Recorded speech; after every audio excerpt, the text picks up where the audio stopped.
humans. This is Nurse Hatchet, she-wolf of the Wolf Pack. Blog Talk Radio.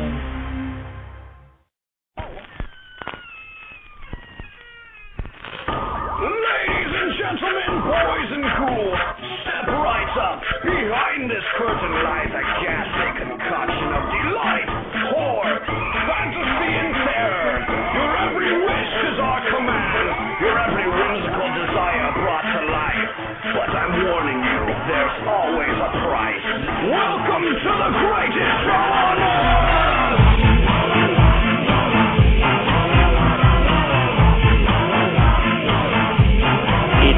Eric Morse Project on Blog Talk Radio.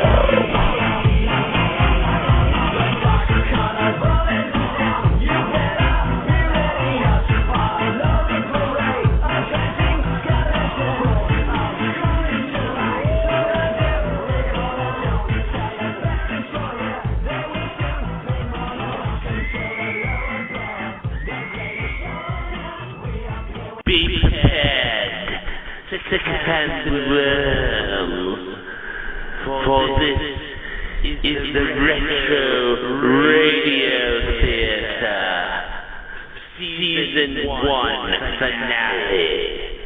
So let's get this party started.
Welcome, humans, to the season finale of Retro Radio Theater.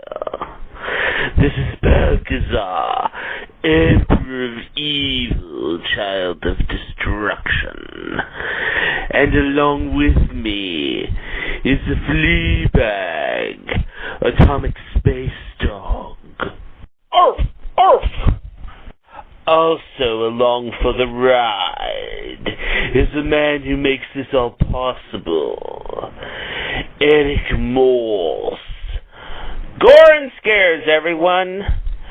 And thankfully being considerate enough to allow me to introduce him is my minion, Frederick the Helldresser.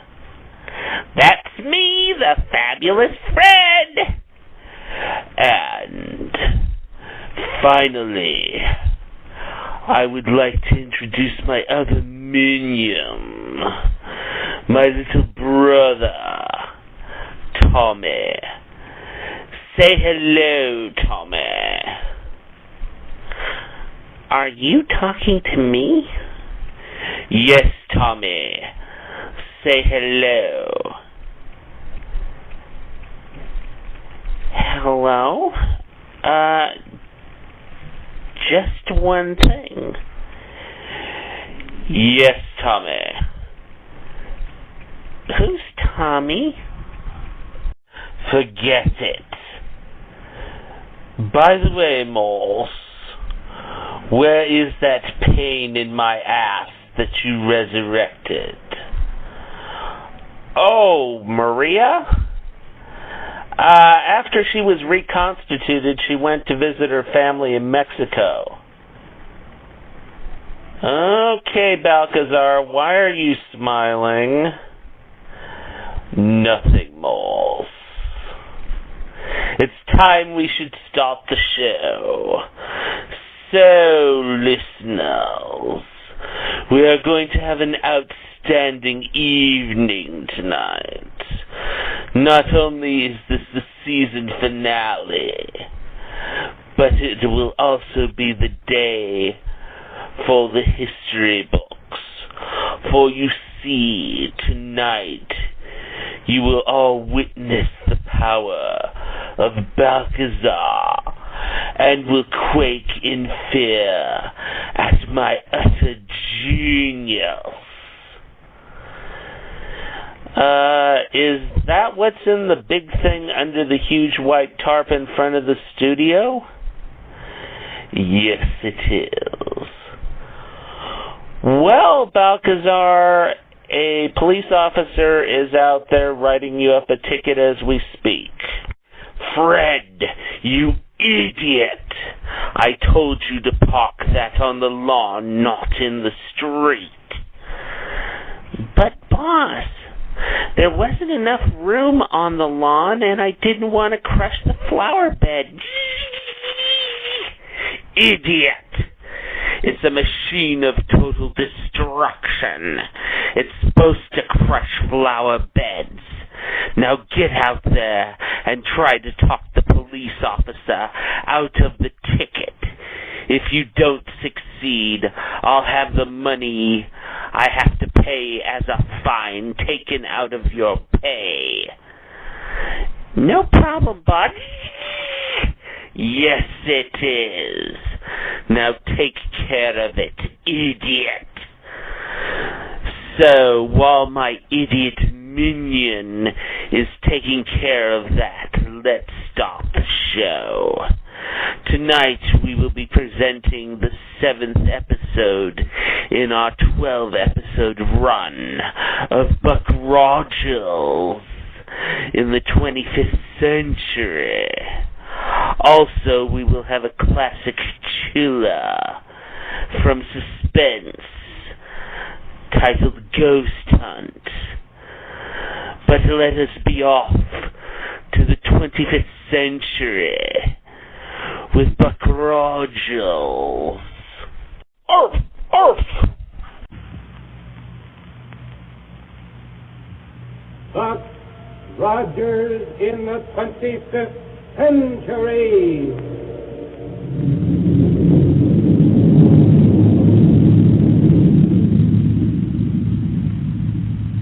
Buck Rodgers is on the air, brought to you by the makers of Popsicle, Fudgicle, and Creamsicle, those delicious frozen confections on a stick.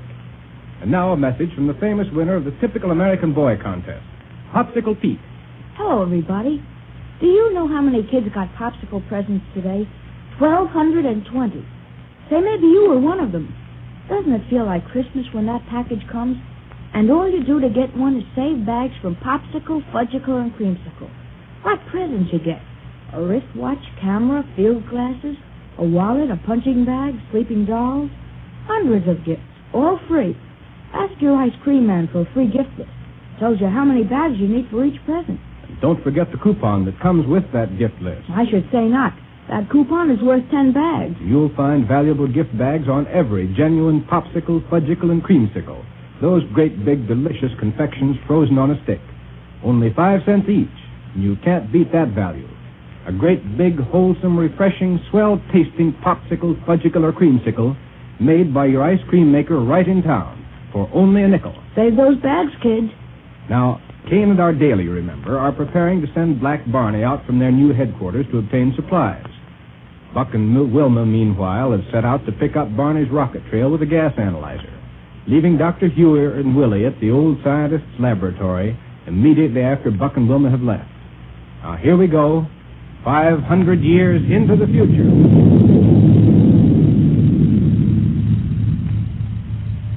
Yes, sir. I certainly hope Captain Rogers and Lieutenant Wilma find Mr. Barney now. They should, Willie. They not only have a gas analyzer aboard their speed cruiser, with which they can pick up his rocket trail, but a gyrocosmic relativator as well. That gyrocosmic thing is what made him go so fast when they took off, isn't it? Yes, sir. They attained their maximum cruising speed immediately, without any loss of time for pickup. Why, that's some invention. Well, it worked out even better than I expected. But how are you feeling now, Willie? Oh, I'm feeling fine now, Dr. Hewer.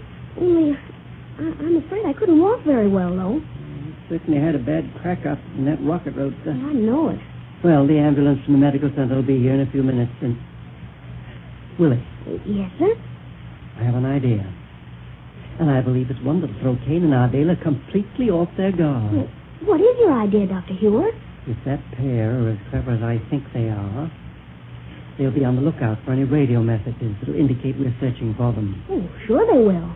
Furthermore, they're probably very much interested in knowing whether you got here all right with that message to Buck. Oh, sure they are, Doctor, only I don't see... Exactly why my little plan should work.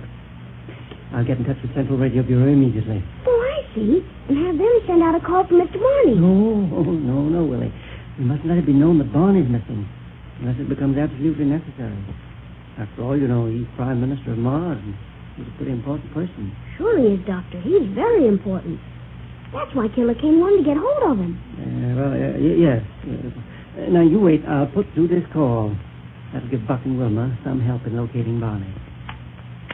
Calling Central Radio Bureau. This is Dr. Hewer calling Central Radio Bureau. What happened to Miss Ardala, huh? She's in a little room off this laboratory, Barney, trying to dry out the radio you brought in from the rocket plane. Oh, on account of I got it wet coming through the falls that hides the door to this place, huh? That's right. Don't worry about her. Well, I wasn't. But there's another radio on the ship, you know. I only brought in a portable one. And as soon as it's dried out, it'll be all we need. Well, now, listen, Kate. Well? Me and you and all the rest of us know that the only reason I'm willing to work for you is because you put me under the cycle description rate. So? Well, it's all right.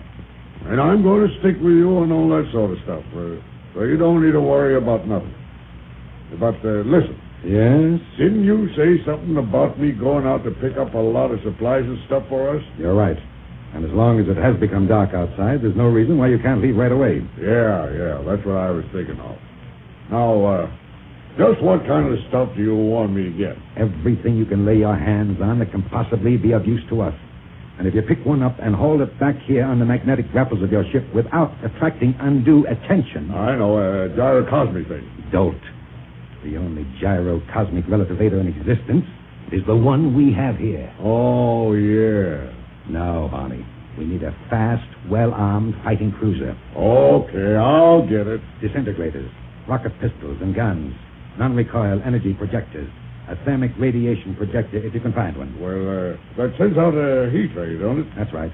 Yeah. A paralysis ray. Get anything that you can lay your hands on.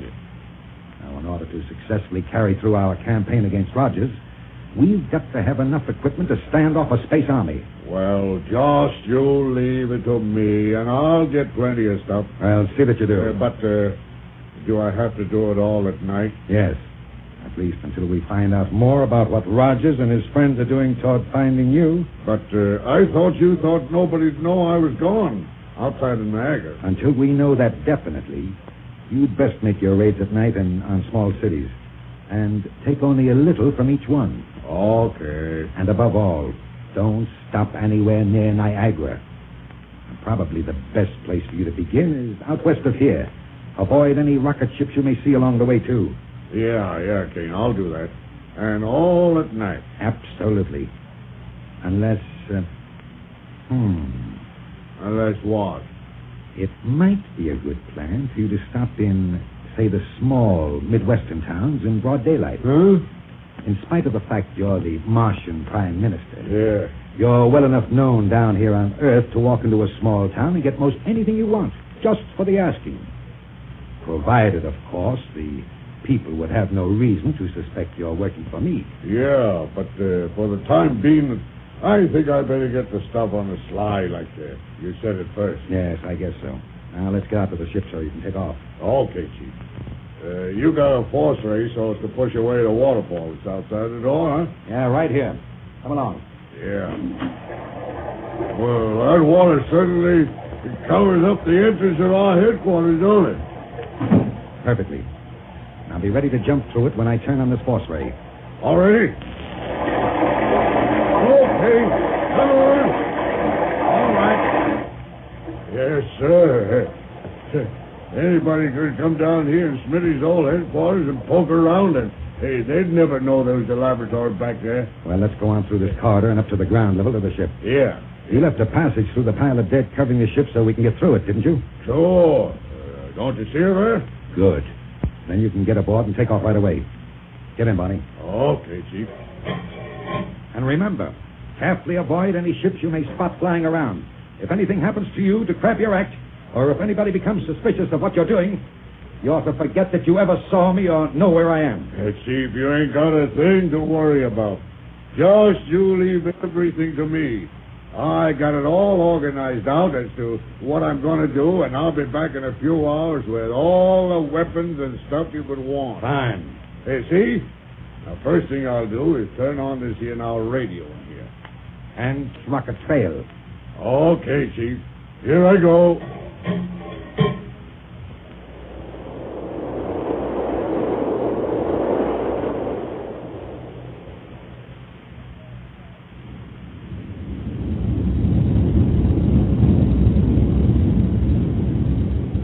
Wait, Wilma. Let's get the rest of this message. Okay, Buck. All available citizens are urged to aid in the search for Willie. That is all. Good. Good for Dr. Hewer. You think he had them broadcast that message, Buck? Sure. In the hopes that Kane and Ardela would pick it up and think they're safe as long as they stay clear of Niagara. But why wasn't anything said of Barney? You don't make it public when the Prime Minister of a neighboring planet has disappeared. Mm-hmm. You'd have a nice interplanetary situation on your hands. Oh, I see. Sure, and if Barney's with Kane and Ardela, all the looking that needs to be done is for them. Yep. Thank goodness this rocket trail is holding out so well. I guess the wind hasn't blown it around so badly after all. And as Willie told us, we're still headed in the general That's Dr. Hewer calling us. Yeah, on the confidential wavelength. I'll take it. Dr. Hewer calling. Hello, Doctor? Have you found Barney's rocket trail all right, Buck? Yes, sir. And we're bearing down on it as fast as we can, sir. Well, don't try to travel too fast. Remember, you're flying pretty low, and too much speed will create dangerous atmospheric friction. Yes, sir. And, Doctor? Yes? The trail is still leading us toward the ruins of ancient Philadelphia. And of course, Kane and Ardela may have left that region just as soon as they sent Willie on with us in the rocket roadster. Probably. But at any rate, we're on a hot trail, and the wind doesn't seem to have done it much damage. Good. Hello, Doctor. Hello, Wilma. Doctor, that was a great idea to send out the message about Willie. Well, I hope it does us some good. Kane's a mighty clever chap, you know. Entirely too clever. In fact, I shouldn't be at all surprised to have him discover this confidential wavelength we usually use. Oh, hardly, Doctor, unless he digs out the plans of the receivers you've built. But now, look here, Buck. Yes? I've called you because I probably won't be able to get in touch with you again for some time. Huh? Oh, why not, Doctor? Well, I'm going out to Omaha to call on Elmo. Oh. You remember him? Oh, sure do. He's the chap we rescued from that little planetoid that lies out in space, Yes. just beyond the orbit of Mars. Uh-huh. And as head of the city of Omaha, he's doing a splendid job. Be sure to remember us to him. I'll be glad to. As you've no doubt guessed, I want to see him regarding a possible source of impenetrite ore in his vicinity. Oh, good stuff. And don't worry about us. With this rocket trail holding out so well, we'll have Kane and Ardela and Barney back in Niagara before you know it. Well, I hope so. Good luck. Thanks. Signing off. Signing off. Well, Look, Buck. We're nearing the ruins of old Philadelphia. then I'll cut down the power. Funny, the trail doesn't drop down toward the ground now, toward wherever they stopped to let Willie off. Yes. I wonder... Keep an eye on the dials now, and... Whoa! Here's where they stopped, all right. Good. Thing to do now is pick up the trail they left when they started off again. Sure, and it shouldn't be so hard to find with this gyrocosmic relativator to start us off. Right. We'll just start a quick circle.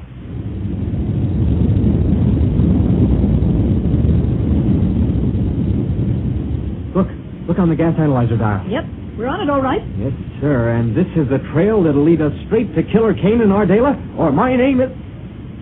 Wilma. What's the matter? It's gone. What? The trail is completely stopped.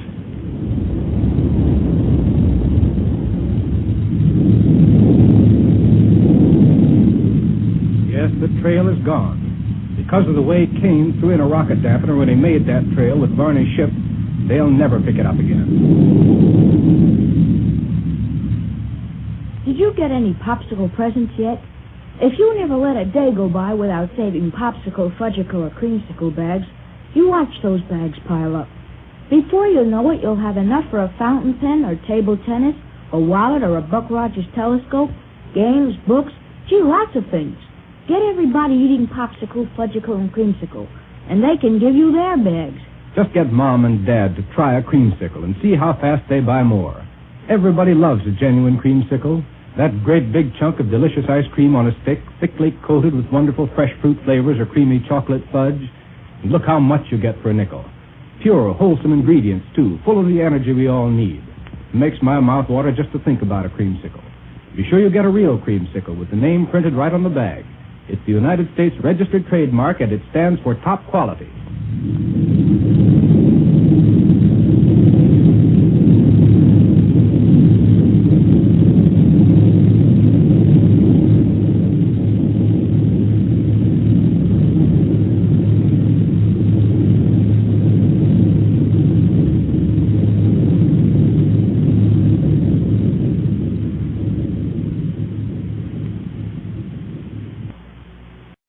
Okay, Balkazar, you got us all outside. Let's see what you got for us. Be afraid, Morse. Be very afraid. Under this top is the first phase of my devious plan to take over the world. Oh, I'm sweating with anticipation. Actually, I think it's because it's 90 degrees out here. You should have brought an umbrella like I did. Umbrellas are so... Sorry, boss. Will you just get over there and grab the rope so we can do the unveiling? Tommy, grab the other rope and pull when I tell you. Are you talking to me?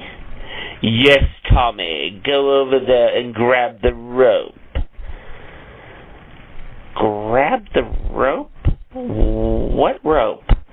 The rope lying on the ground where I'm pointing. Oh, did you know there was a rope lying there? Oh, forget it. Morse, could you do me a favor and pull the rope? If I continue to try to get Tommy to participate, I fear it will be dinner time and the radio show will be over by the time we unveil my creation. No problem. Now, weakling humans, cringe in fear as I unveil to the world my masterpiece of terror. Now, boys. 1, 2, 3. Pull. Wow. Orf, orf, orf. Does anyone realize that there's a big metal thing standing in the flower bed? Stare in awe at my engine of destruction. El Gato, Demonico, Robotico. Balkazar? It looks like you took Mechagodzilla from Tokyo and added horns, whiskers, and cat ears. Whiskers and cat ears are so in this season. Orf! Orf! Orf! I did nothing of the kind. I've been working on my death machine for some time. That must have been what came in the big boxes 3 weeks ago. Now he starts to remember things. So, let me get this straight. You bought a build-it-yourself Mechagodzilla kit and simply customized it with cat ears, horns, and whiskers? Oh my God. Okay, you got me, Morse. The basic robot is from a kit, but I've added dozens of evil customizations that will seal the doom of my target.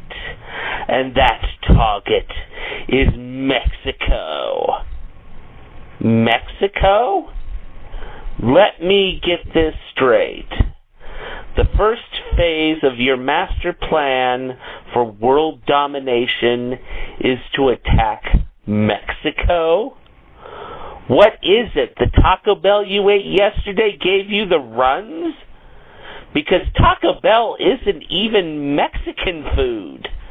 Actually, it did, and my butt hurts. But that isn't the reason. And what's with the stupid name? El Gato Demonico Robotico? Is that the best you could do? It's better than simply the cat demon robot. It sounds a lot cooler and menacing in Spanish. Yep, those taco vendors will be shitting their pants with fear over that. That's why I chose Mexico in the first place. Oh, okay. You doubt me, Morse. Well, you won't when I have the President of Mexico begging at the feet of El Gato Demonico Robotico and pledging loyalty to Balkazar, Emperor of Evil, Child of Destruction. Take that, Dr. Naughty. Next year, the prize for most devious plan will go to me. Now it's time to set my creation on its path of destruction. What is that handheld video game looking thing you got in your paws? This is the master control of El Gato Demonico Robotico. That's cool. Can I play with it? No, you can't, Tommy. And don't worry, Morse. Once I put in these final instructions, my creation will be off, and this control will be useless. So there is nothing you can do to stop me. And there we are. Done. Go, my destroyer. Do your worst.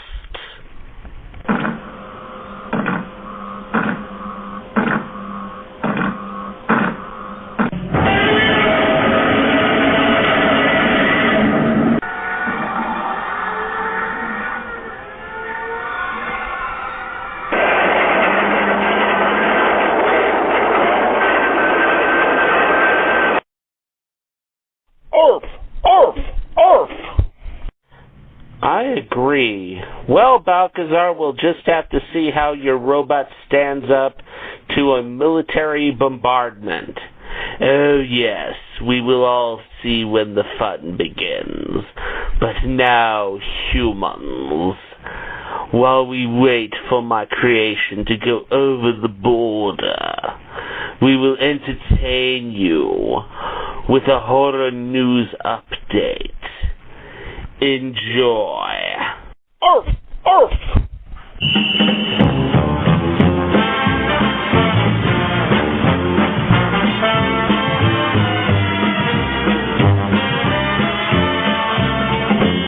Gore and Scares, everyone. This is William Pattison, a.k.a. Eric Morse, with your season finale horror news update for October 2010.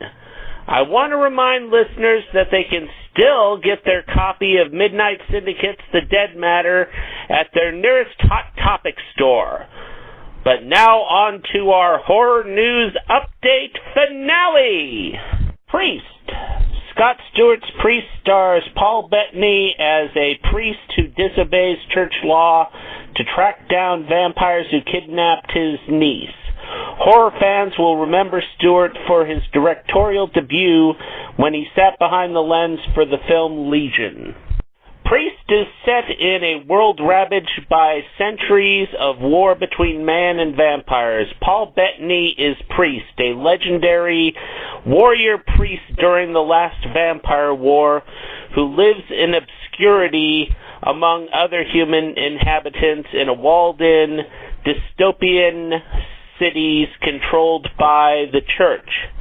But when his 18-year-old niece is abducted by a murderous pack of vampires in the desolate wastelands outside, Priest breaks his sacred vows and ventures out to find her and seek vengeance upon those responsible, especially their brutal leader, played by Carl Urban.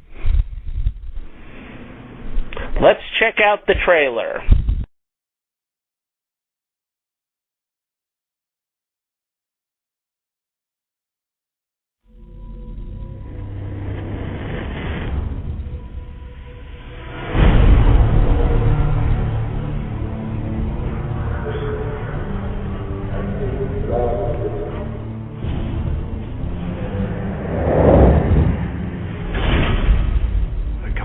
Because I need my authority reinstated.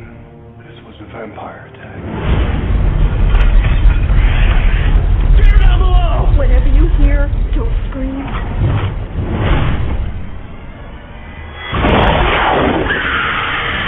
The citizens have complete faith in the Church's ability to keep them safe.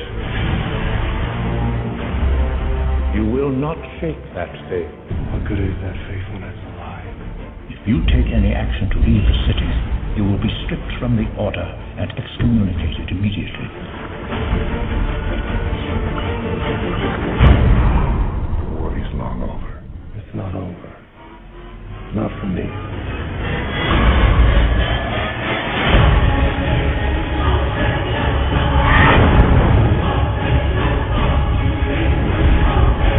It's the world I fought for.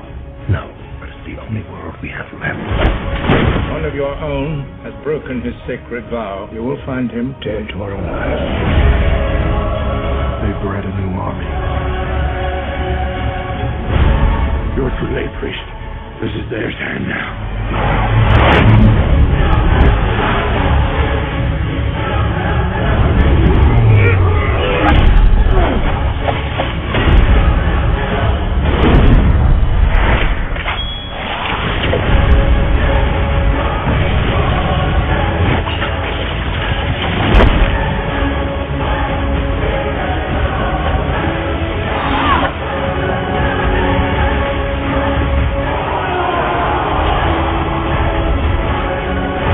True what they say about priests. He wields the hand of God.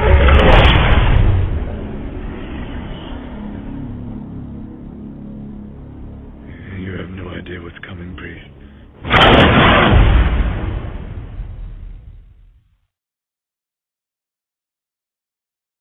Priest will take on all theaters on May 13th, 2011. Now to our next film. Eaters. With every Tom, Dick, and Jerry making zombie flicks these days in seemingly every country, it seems strange that the Italians haven't created a masterpiece coming from the land of Lucio Fulci. That, friends, has changed. The highly anticipated zombie flick, Eaters, is on its way. After being devastated by a deadly epidemic, the world is now governed by hordes of the living dead. Locked in a fortress that has been turned into a research center and shelter, three men, zombie hunters Igor and Alan, and scientist named Gyro, are trying to find the answer to what happened to the human race. Let's check out the trailer.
Now on to our next film, The Sadist, scripted by producer Frank Wiebe and Joe Pacini with Pedro Andrush.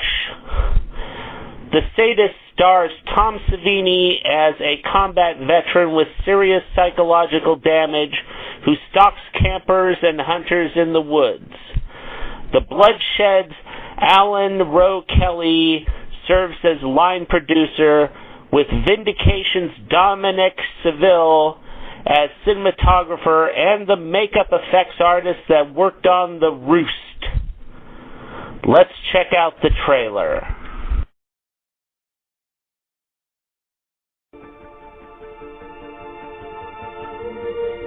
So are you all set? You packed for tomorrow's trip without the will? Ready to go. Gonna do some studying and then hanging out with Rachel later. You sure have to go on this trip with your uncle? Rach, of course I gotta go. It's a 10-year tradition. Plus, I don't know how many more chances we're gonna get.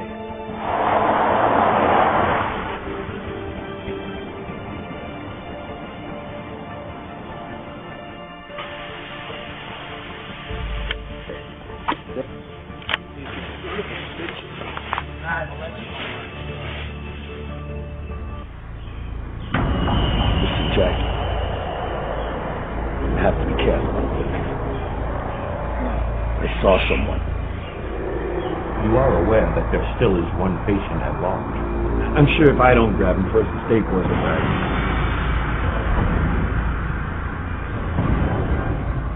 I came across a human arm, and it was long.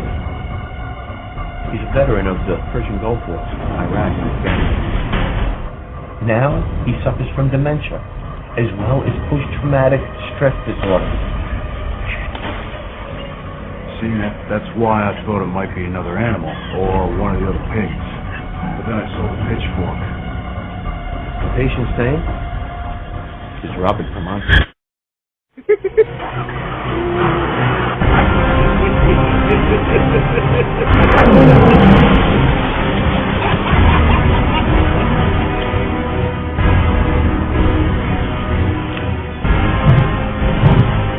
When he was in the field, something snapped.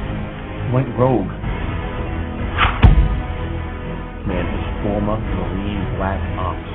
He's been trained to survive in virtually any environment. He is a master of numerous forms of combat. The man is personally responsible for the death and butchering of entire villages. Right now, he's in survival mode.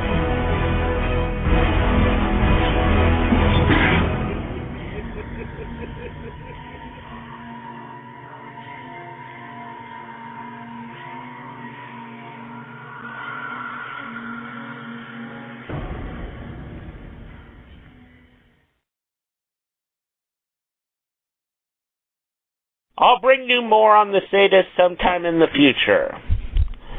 Well, that's it for this month's Horror News Update. Be ready for more gore and scares when we return for Season 2 in January.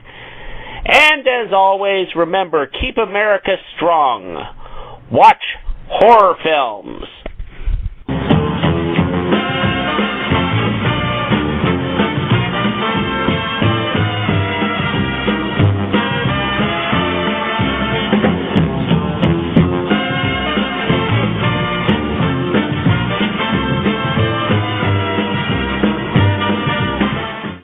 And now a word from our friends at the Daily Boost. In downtown Redwood City, the place to start the day or take a break is the Daily Boost. Coffees and lattes of all kinds, smoothies in a variety of flavors, sandwiches, and more. You'll find comfort, convenience, and a smile. The Daily Boost at Courthouse Square in downtown Redwood City, across the street from the Fox Theater. Hi, I'm Rudy. Welcome to the Daily Boost. How may I help you?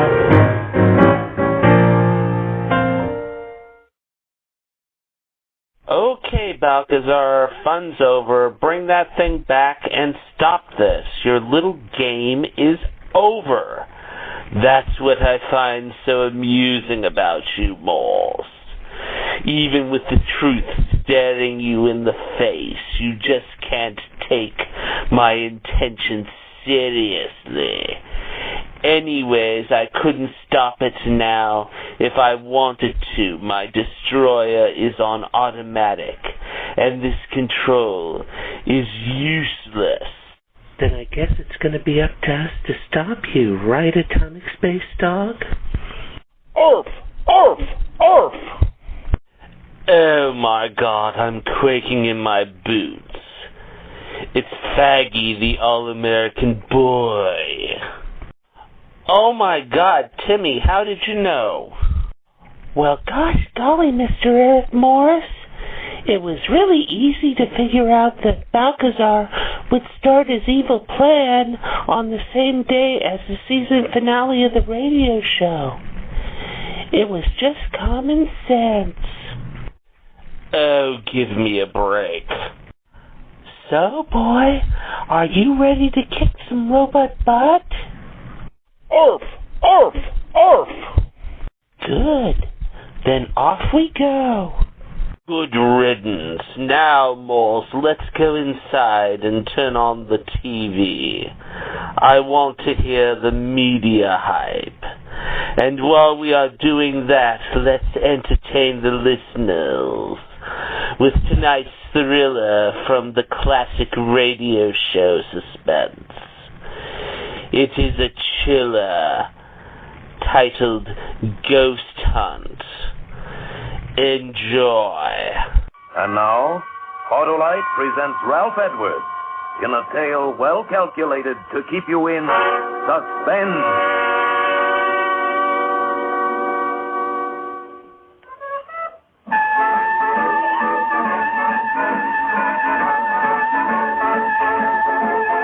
Yeah, didn't that leave you high, huh? Left me feeling treetop tall. That was Louis Armstrong's I Can't Give You Anything But Love. And that's all we have time for on the Hot and Mellow Hour tonight.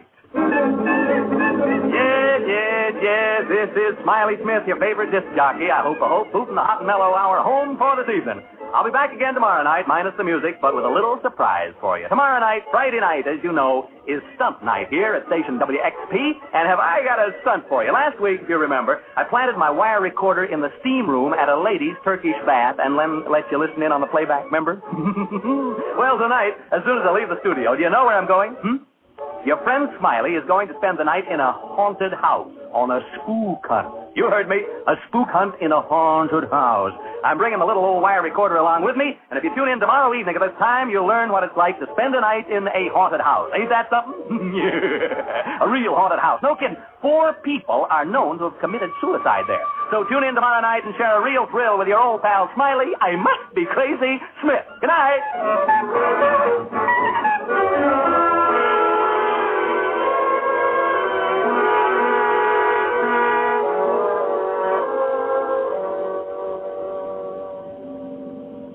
Care for a cigar, Mr. Thorpe? I got some cigars in the dash there. No. Well, no reason for you to carry a chip on your shoulder, Mr. Thorpe. Oh, really? Well, I don't like this fool stunt. Well, I don't see it as a fool stunt at all. I really don't. I think it's the only way you're going to unload this house. Ordinary selling methods won't work in a case like this. Now, don't forget the reputation saddling this house. 4 suicides since 1939. You know what people call it. The death trap. Yeah. It's a lot of nonsense. Sure, but try to convince people of that. Anyway, when this disc jockey offered me this chance to kill all the rumors about the property, I just naturally jumped and took him up at it. Especially since it don't cost a cent. You sure about that? I'm not liable for a penny. Not a cent. We're doing him a favor letting him use the place, he said. Thanked me for the chance last night when I drove him out here. So one hand washes the other, as the feller says. He got a chance to pull off a stunt, and the wire recording will prove to people the property is A#1, and we increase the chance of selling the place. Well, as long as it doesn't cost me anything. Not a cent. He's using his own recorder, and I'm paying for the rental of a couple of walkie-talkies he hooked up to it. Well, what about this, Reed? Does he charge anything? He comes gratis, too. Dr. Reed is a psychic investigator. Belongs to a couple of societies that do nothing but hunt ghosts. He showed me articles he's written about it in the magazine. Well, here's the house. Yeah, looks real nice in the sunshine, don't it? Yeah, man, smell that sea breeze. You don't have to tell me. Well, let them know we're here. Probably asleep, up all night and everything. Why don't they come out? You think they've gone? Well, I told them last night I'd pick them up around 11. Smith! Smith! Hey, Smiley! Dr. Reed! Yeah, fast asleep, I guess. We better go in and wake him up.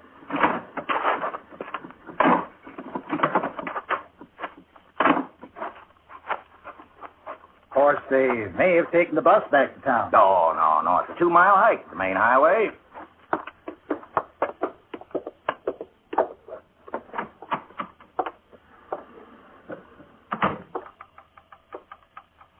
Smith! Hey, Smiley. Where are you? Wake up. You don't suppose, do you? Oh, no. Smith.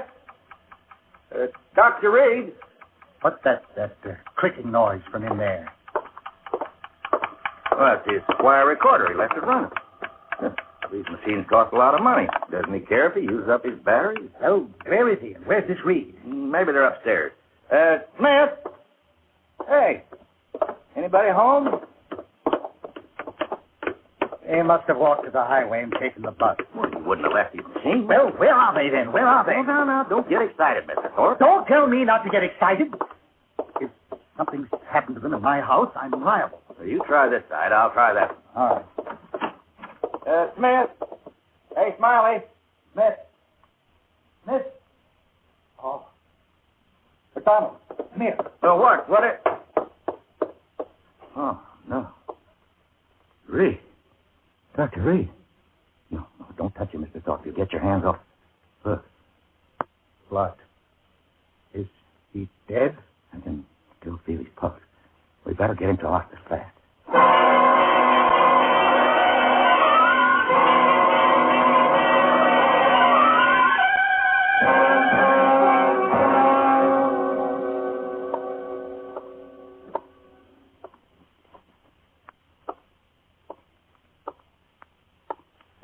Care for a cigar, Mr. Thorpe? No, thanks. Oh, why not try to relax? The nurse said Reed would be all right as soon as he's had a blood transfusion. You told the radio station to be sure and call us as soon as they had me word about Smith? Yes, I told them. Why don't you sit down? No, I'm all at 6s and 7s. What do you suppose happened out there last night? We're going to know in just a second, just as soon as I can get this recorder set up. You don't suppose Smith and Reed got into a fight, do you? Yeah, there. Huh? Fight? I don't know. Well, what's wrong? Won't it work? It works. Take it easy. 1, 2, 3. Testing. 1, 2, 3. There. Testing. 1, 2, 3. All set, Dr. Reed? Miss McDonald, eh? Okay, here we go. This is Smiley Smith speaking. Smiley Smith, the ghost hunter. I don't know whether to hope this will turn out to be a success for the sake of the program or a failure for my own sake. Anyway, all the preparations have been made now, and it's up to the spooks. I better tell you where we are. Right now, we're standing on the lawn of a house about 12 miles above Malibu Beach. The ocean is 100 feet away, straight down. The house is perched on a cliff, and there's a sheer drop of about 100 feet right into the old Pacific. Maybe you can hear the surf pounding. I'll turn up the volume. Hear it? Now, I'm going to have you meet two gentlemen who are here with me. Incidentally, we're the only people around for miles and miles. First, I'd like you to meet Dr. Clarence Reed of the British and American Psychical Research Guild. Dr. Reed is a famous investigator of psychic phenomena, and I'm very honored to be associated with him on this ghost hunt. He's smiling in an embarrassed sort of way. That's too kind, Mr. Smith. Dr. Reed has conducted experiments in this field with such great believers in spiritualism as Oliver Lodge and Arthur Conan Doyle. He looks a bit like Santa Claus. He's short, stocky. You don't object, do you, Dr. Reed? No, indeed. And he has a magnificent white beard, a truly great beaver. Dr. Reed is so enthusiastic about ghost hunting that he got out of a sick bed this evening to be with us. Excuse me. My lungs. Mm-hmm. I was gassed in the First World War. Yeah. Anyway, Dr. Reed and I are here on the lawn looking at the house. Can't see much. It's around, 11 p.m. now. Seems to be a rambling sort of house, 2 stories high. Since it was built, there have been 4 suicides here. Is that right?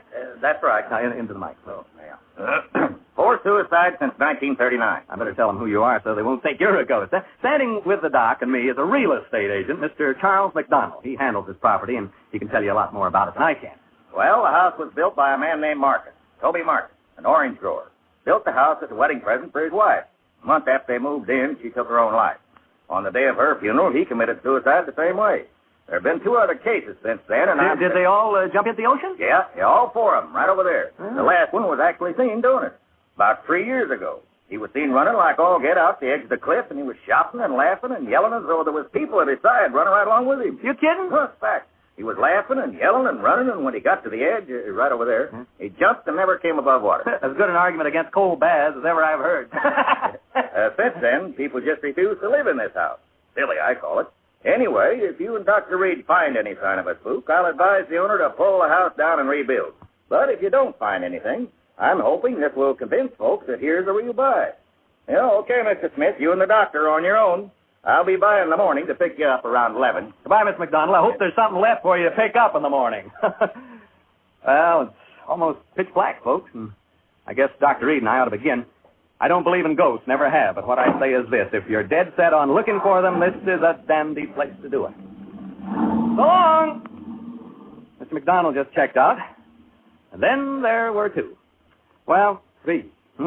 Oh, my dog, yeah. Folks, I have my dog, Jeff, with me. He's a wire-haired terrier, 3 years of age, and he can talk. Yeah, say hello, Jeff. Come on, Jeff, say hello. Come on. Well, anyway, he's a wire-haired terrier, and he's 3 years old.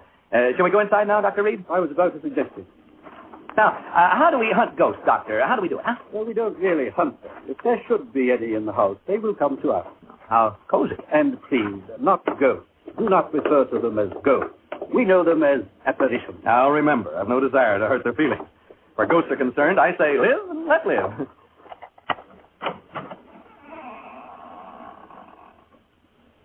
Well, we've opened the front door now. Maybe you heard the hinge squeak a little.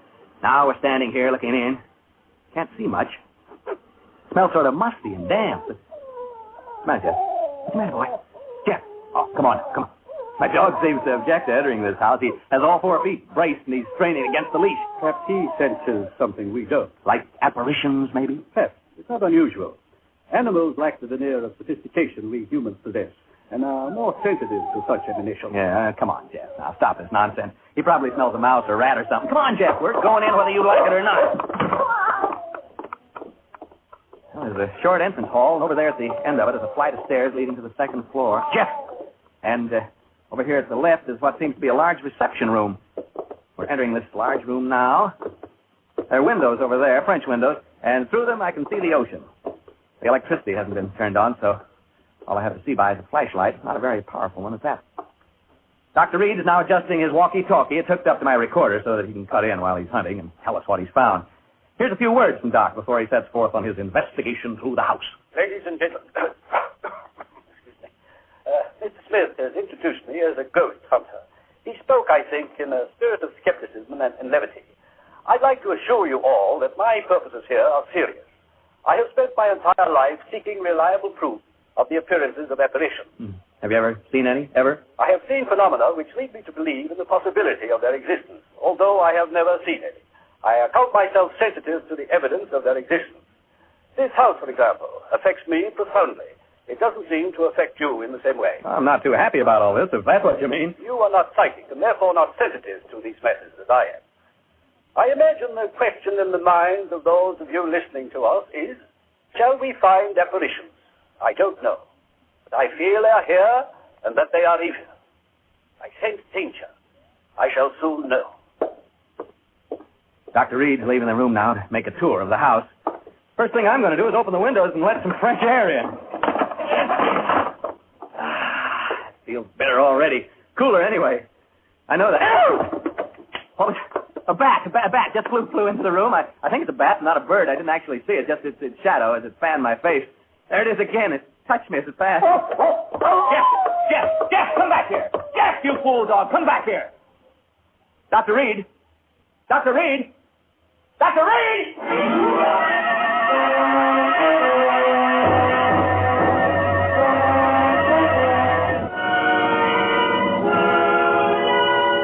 For Suspense, Autolite is bringing you Mr. Ralph Edwards in radio's outstanding theater of thrills, Suspense.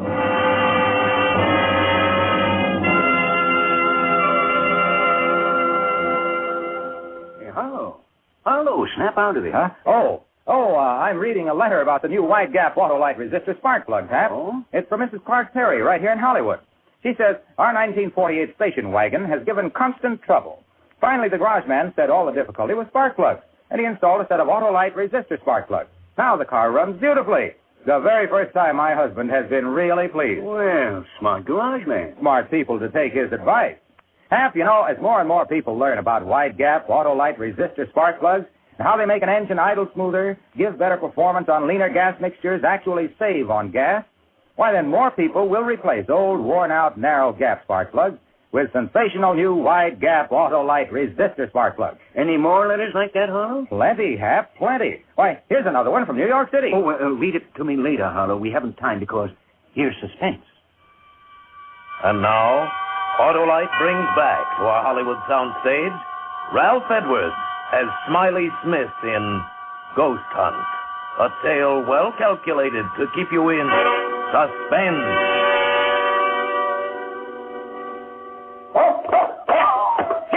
Jeff, come back here! Jeff, you bulldog, come back here! Dr. Reed! Dr. Reed! Dr. Reed! Reed speaking. What is it, Smith?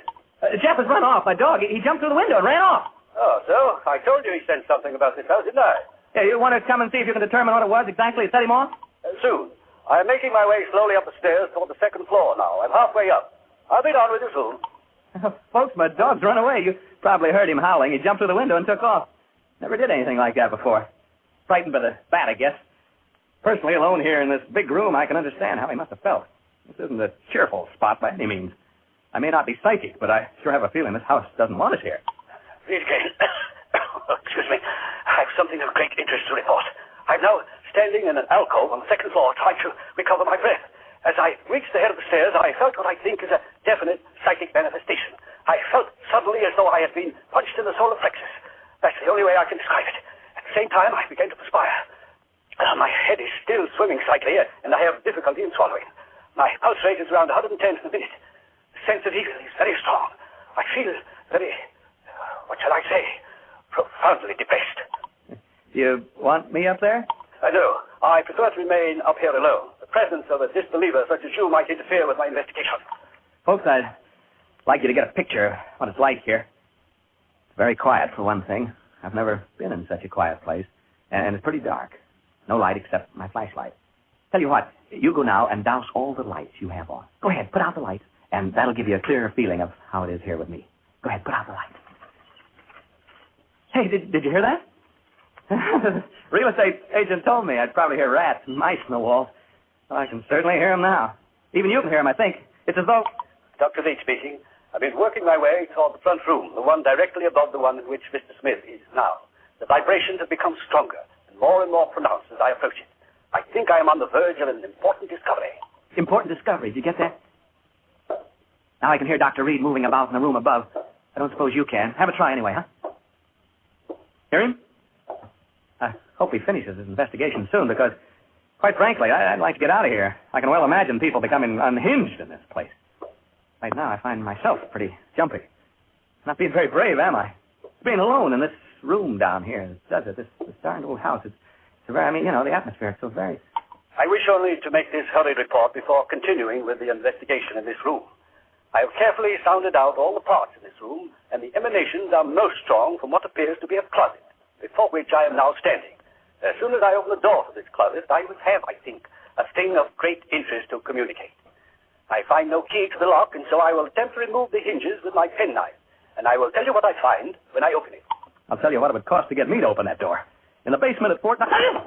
There's that bat again. It seems to like me. The way each time it passes, it touches my face or my neck with its wings. They're smelly things, bats.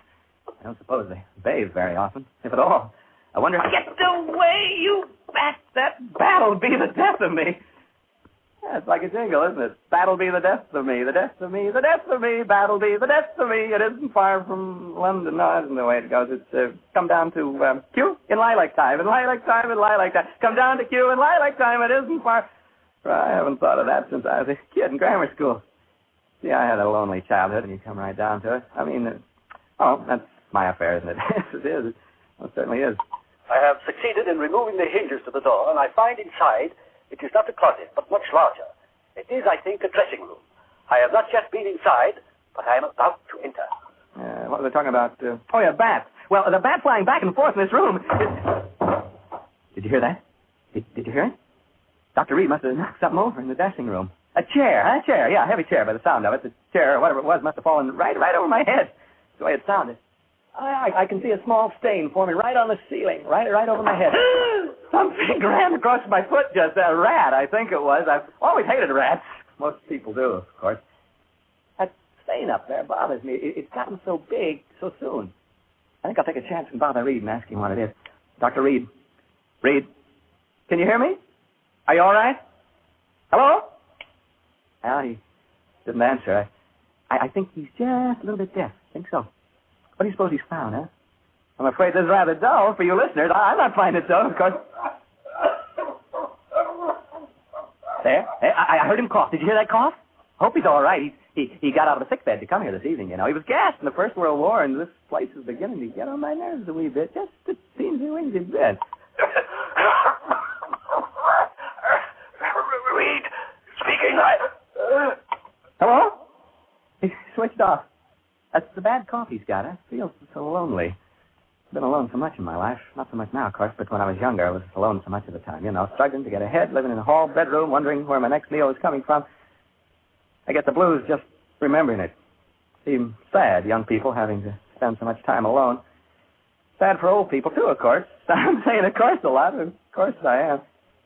Hey, that stain on the ceiling, it's grown amazingly. It's actually beginning to drip. I mean, form bubbles.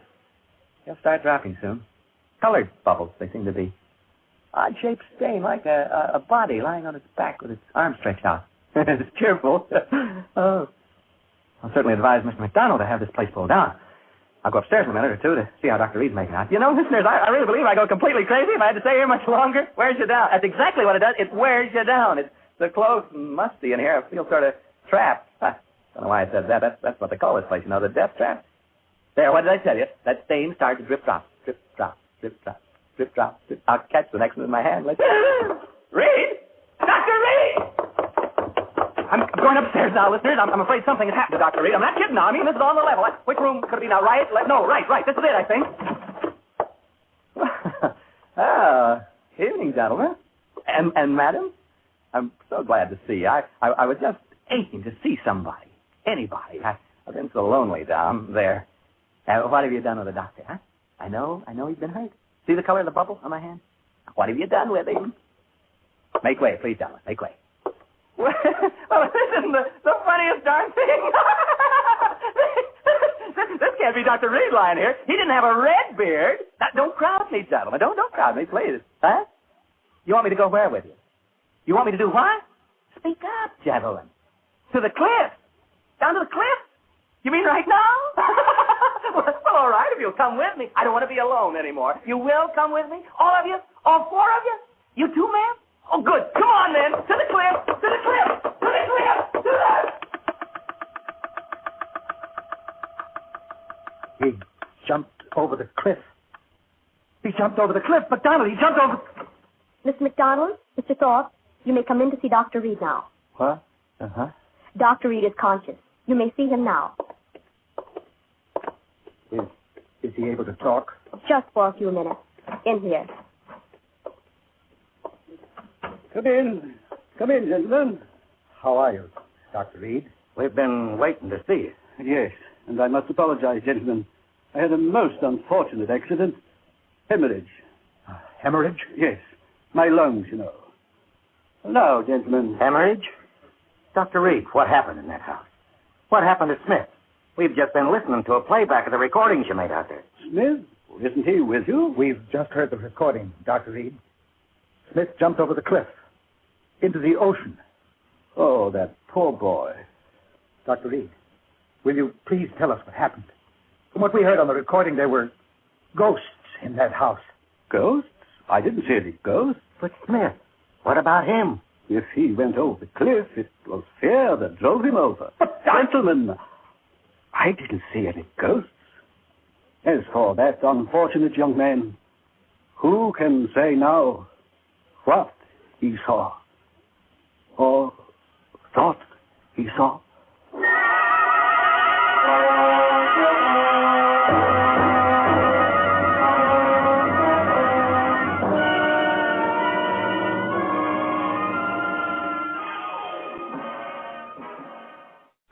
This is Christopher Scott with breaking news from Mexico City. A giant robot with horns, cat ears, and whiskers has landed at the border of the city.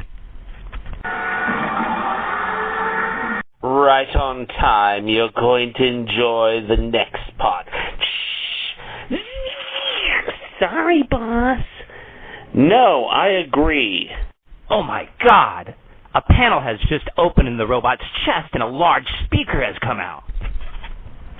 Hello, humans. This is your future master, Balkazar, emperor of evil, child of destruction. Meow. I order the immediate surrender of all citizens of Mexico City. Either that or my destroyer, El Gato, Dominico Robotico, will destroy this city. It is up to you, citizens, either bow down before me, or seal your doom. You've got 3 minutes. Balkazar, shouldn't you have translated your message into Spanish? Since after all, it is Mexico and most of the people speak Spanish. Oh, why don't we just nitpick? I'm sure there are enough people who speak English that they can translate for them. In 3 minutes? Is it my fault these people don't have the good sense to learn English? Are we watching a Godzilla movie? Because this one is very slow. Oh my God! The giant robot has started walking into the city. Oh my God! The robot has started picking up and throwing cars at anything in its way on the street. Watch out, Jake! Was that a taco stand that just barely missed hitting me and my news crew? Oh my God, that was a close call! People are running in all directions. It's total chaos!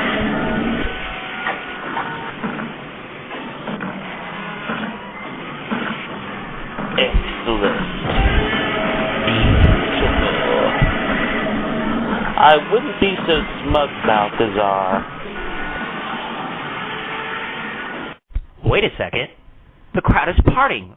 What is that? It can't be. It looks like a small boy and a little dog. No, it's not any small boy and dog. It's Timmy, the All-American boy and Astro Atomic Space Dog. The robotic monster has stopped in its tracks, and it's looking down at its opponents. Timmy is saying something. Let's listen in. Stop what you're doing, you big bully, or Astro Atomic Space Dog, and I will have to beat you up. That's a warning. Arf! Arf!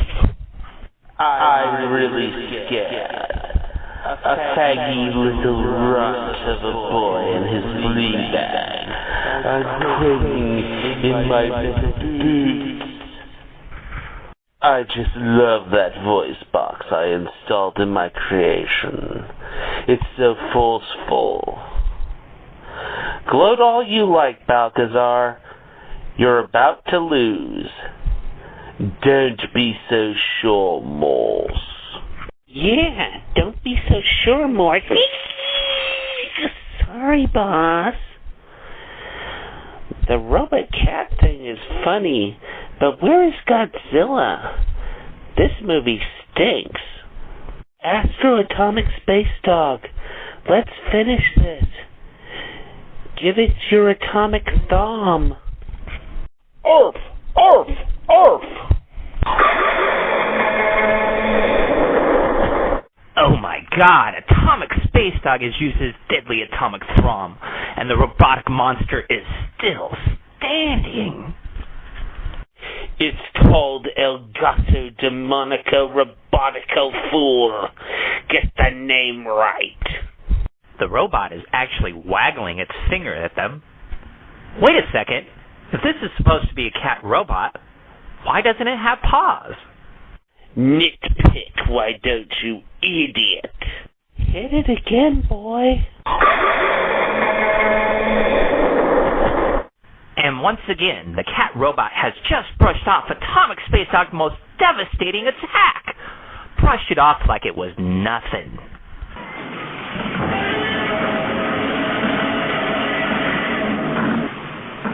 Oh my god.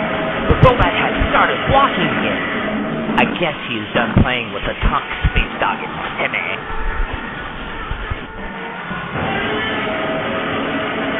Hit it again, boy.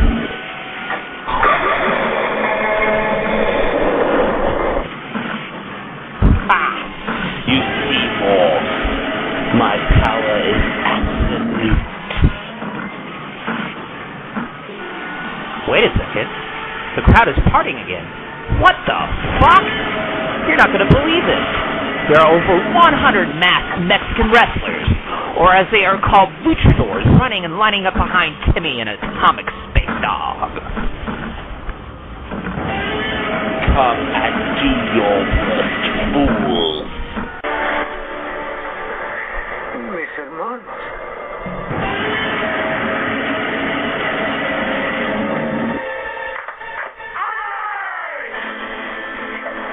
Oh, the humanity!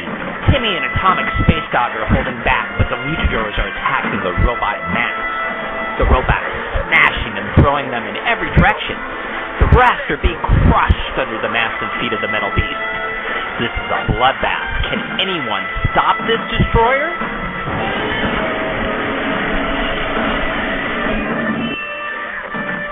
Marvelous. Well, listeners, while my creation finishes off these fools, let's take a break, and you can listen to Eric Lobo as the famous psychic Criswell. Thanks to our friends at Plan9Movie.com. Enjoy.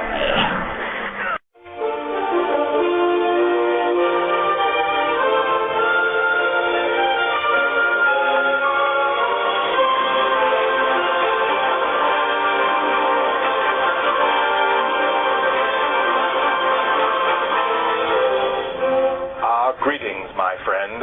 I'm the all-powerful Criswell. For years, I foretold the almost unbelievable, related the unreal, and showed it to be more than a fact. We are all interested in the future, for that is where you and I are going to spend the rest of our lives, whether we want to or not. So let us remember the past, honor the present, and be amused by the future. I predict that in the not-too-distant future, beings from another planet will come to Earth and let our people know of their infinite knowledge and invite us to become a part of a bigger community, the community of the universe. We will be welcome amongst the higher levels of intelligence that populate the galaxy. At first, we will feel quite at ease with our newfound friends, then out of the blue they'll begin to offer us things we don't really need, like pet moon rocks, space dust covers, subscription to alien magazines we can't even read, or even 99 musical saucers for 1 penny. Yes, my friends, we'll become nothing more than victims of intergalactic mass marketing. Earth's financial centers will be wiped out overnight, all because of a phony interplanetary sweepstakes called Mothership's Clearinghouse.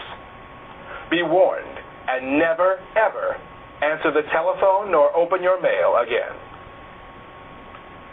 Time is eternal. It is a ribbon with no beginning and no end, my friends. The past is just a continuation of the future, and this ribbon is wrapped tightly around your present. So may this knowledge of tomorrow entertain you, inform you, and empower you with prosperity and success today. Good night, my dearest friend. And may God help us in the future.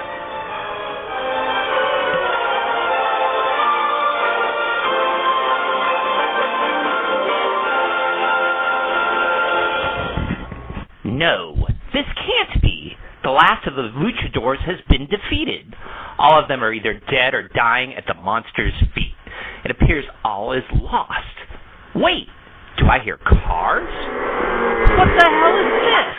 Dozens of hot rods have come barreling into the battle zone, and samurai are jumping out of them and encircling the cat robot. I've never seen anything of the like outside of martial arts movies. I would say this is just an estimate that there are over 200 samurai crowded in 5 loops around the cat robot stand.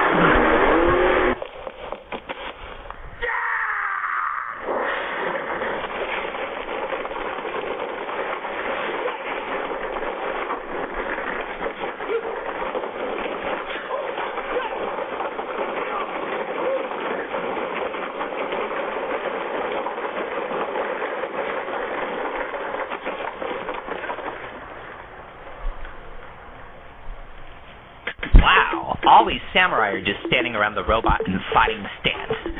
Several of them are swinging chains with spike balls on the ends. The robot is not moving as in anticipation of the samurai making the first move.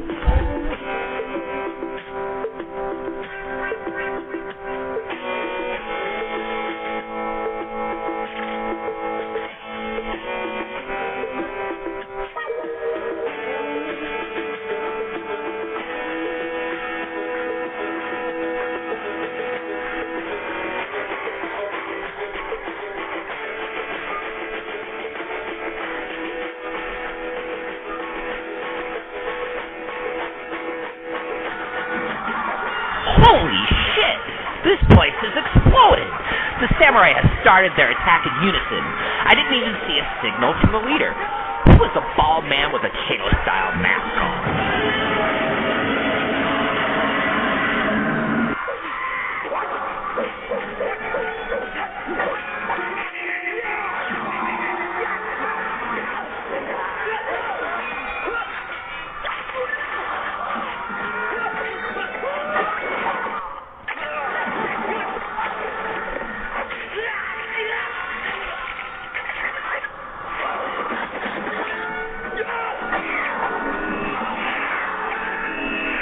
My God, bladed appendages have appeared all over the robot, and axes have started shooting out of it from all sides. The appendages are attacking the samurai. Bodies are falling, but the samurai continue their assault. Such bravery under such hopeless odds.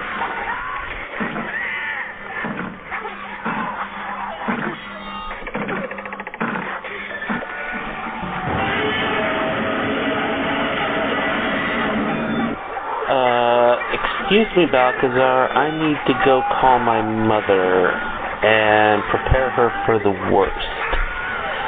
Okay, if you must.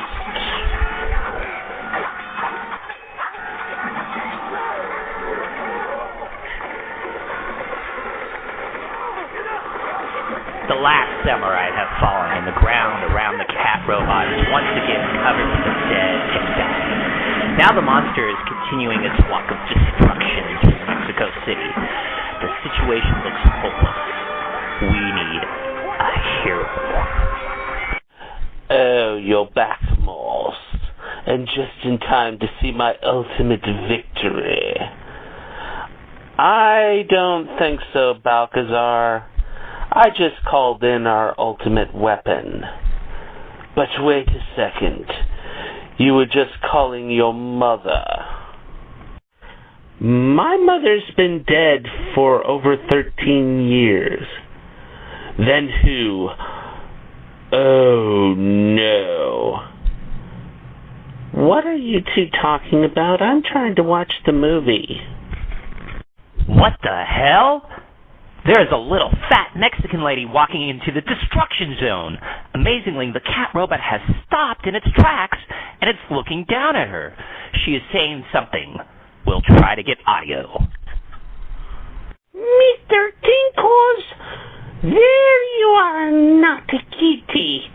It's time to check your sphincter again. No, crazy woman, get away from me. Dirty pool Morse. All's fair in love and war, Balkazar. This is an amazing turn of events. The cat robot is backing up as the woman continues to approach it. Who the hell is she? That just happens to be kryptonite to cats. You will pay, Morse. No. Stay away from me, crazy lady. I'll die first. Oh my God, I wish you could see this. The cat robot has just grabbed its own head and twisted it off. The fucking thing just committed suicide. What the hell?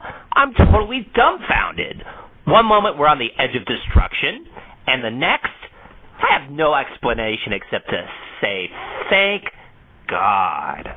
I'll get you for this, Morse. I had a perfect plan, and you destroyed it with that crazy woman. Better luck next time, Balkazar.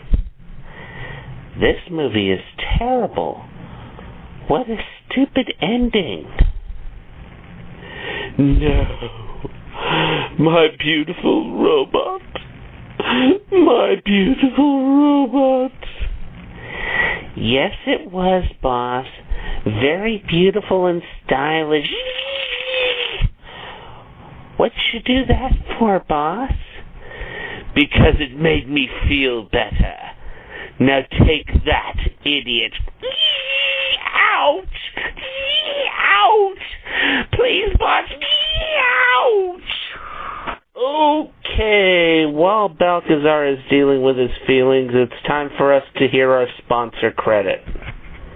The Eric Morse Project is sponsored by FrightStuff.com, DK New York Effects, Dr. Blood's Video Vault, HorrorDemons.com, BenevolentStreet.com, Brass Services, and Fossil Films. The official coffee place of our show is the Daily Boost, Courthouse Square, Redwood City, California. The official sandwich place is Ike's Place, 16th Street and Sanchez, San Francisco, California, and also at 555 Twin Dolphin Drive, number 115, Redwood City, California. All of our shows are dedicated to the Internet's mistress of horror, Dark Spider. This is Balkazar, Emperor of Evil, Child of Destruction, for the Eric Morse Project. This is Christopher Scott reporting, and I've had the honor of reporting on an amazing event.